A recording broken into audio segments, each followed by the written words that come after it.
আমরা আমলিগ দেখছি, বিএনপি দেখছি, সবই দেখছি। এখন খালি জামাত দেখাটা বাইরে, জামাতে অবশ্যই দিব ইনশাল্লাহ। একা না ফ্যামিলি সহ সবাই দিব ইনশাল্লাহ।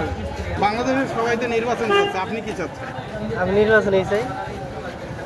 সংস্কার চাচ্ছেন না?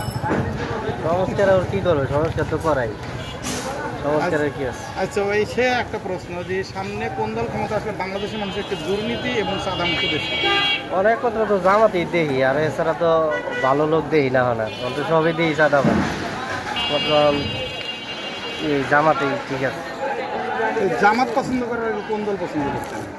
জামাত পছন্দ করার আগে এটা বলা দরকার নাই, ওটা বলতে চাই না। যে যে যে যা করে ঠিক আছে, আমরা জামাতের। আচ্ছা, যেই দল পছন্দ করতেন ওই দলের সাথে জামাতের পার্থক্যটা? পার্থক্যটা হইলো সব দলই ক্ষমতা দেখছি, কিন্তু জামাত আমরা অন্তরে দেখি নাই। জামাতের মধ্যে চোর বদমাশ এগুলো দেখেন না? দুনিয়াতে ভালো মানুষও যত আছে, খারাপ মানুষও যত আছে, দুনিয়াতে সব পদের মানুষ। বেশি না কম? জামাতের ভিতরে একটু কম আছে, এটা অবশ্যই। আচ্ছা, আপনার সামনে কি কোনো সময় পড়ছে যে আমাদের অমুক মানুষ দুর্নীতি করছে বা চাঁদা করছে, এরকম কখনো মানুষ মনে পড়ছে এই বয়স, আপনার যেই বয়স? কি জামাতে আমি দেখি নাই, জামাতের লোক দেখি নাই। তাহলে তারপরেও কেন সন্দেহ করতেছেন যে থাকতে পারে? যে আপনার বয়স কত?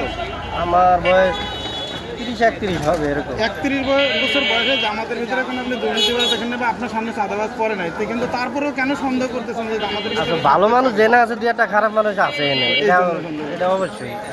ভালো মানুষ জেনে আছে, খারাপ মানুষ জেনে আছে। জামাত ইসলাম কি দেখে পছন্দ? কি দেখি মানে সব, আমরা আমলিগ দেখছি, বিএনপি দেখছি, সবই দেখছি। এখন খালি জামাত দেখাটা বাইরে, জামাতে অবশ্যই দিব ইনশাল্লাহ। একা না ফ্যামিলি সহ সবাই দিব ইনশাল্লাহ।